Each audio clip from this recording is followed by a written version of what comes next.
Long ago, nestled in the heart of Africa, was a peaceful village called Kpalime. Life there was a beautiful song. The farms were a vibrant green, the rivers flowed generously, and the sweet sound of children's laughter filled the evening air. But one year, the music stopped. The dry season arrived with a vengeance, and it refused to leave. The rains, once so faithful, vanished completely. The lush green farms turned to brown, brittle dust. The mighty rivers shrank into thin, sad trickles. The livestock grew weak, their bones showing through their skin. A heavy blanket of fear settled over Kpalime.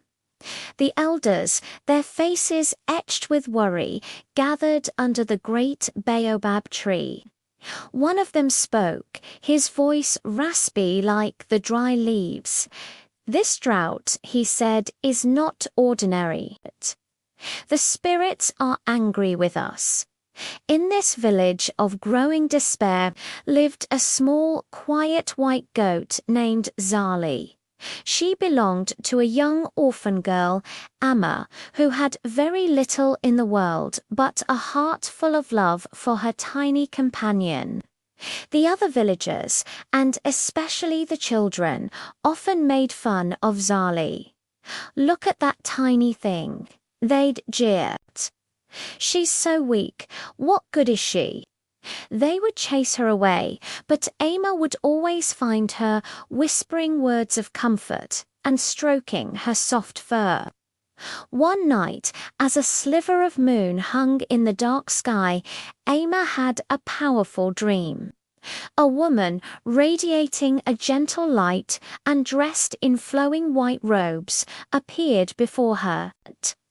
The woman's voice was like a calm river. "Your goat, Zolly, is not ordinary," she said. "At the first light of sunrise, you must take her to the sacred hill."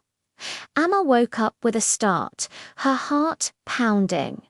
The dream felt so real, so important. She knew she had to obey. Before the first rooster crowed, while the entire village was shrouded in sleep, Amma gently woke Zut.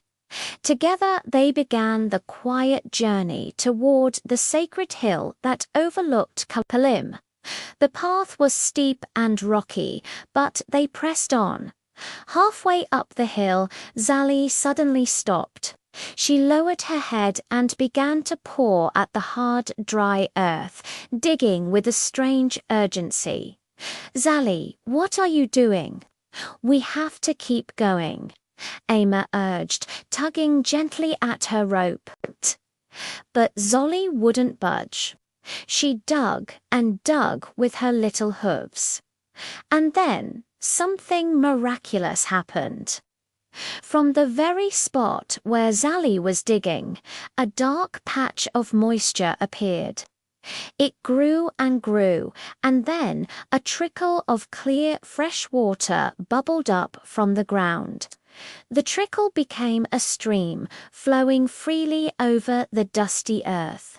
Amma stared, her eyes wide with disbelief, and then a joyful scream escaped her lips.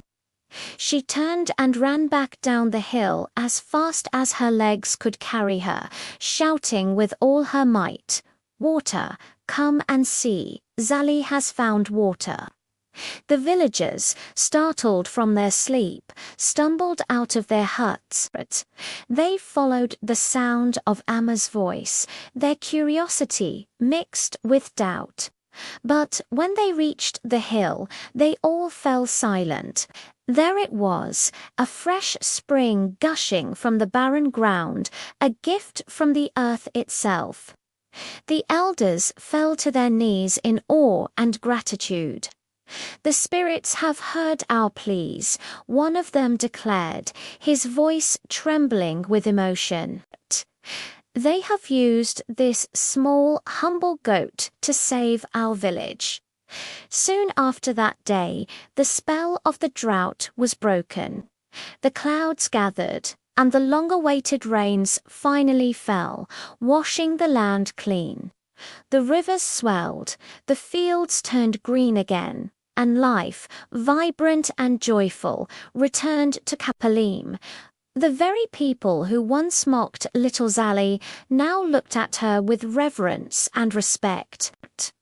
The village chief made a solemn declaration for all to hear. From this day forward, he announced, this goat is a sacred treasure of Kpalime's. She shall never be harmed, for she is a living blessing to this land. Amma and her beloved Zali were celebrated as heroes, their story becoming a legend told for generations. And so, the tale of the goat that saved the village teaches us a timeless lesson. Never judge by outward appearances or underestimate the power of the small and the humble. Help often arrives from the most unexpected places. It reminds us to treat every living creature with respect. For you never know, your greatest miracle might be hiding in something you see as ordinary. Thank you so much for watching. If this story touched your heart, please like, share, and subscribe for more tales from around the world. Until next time.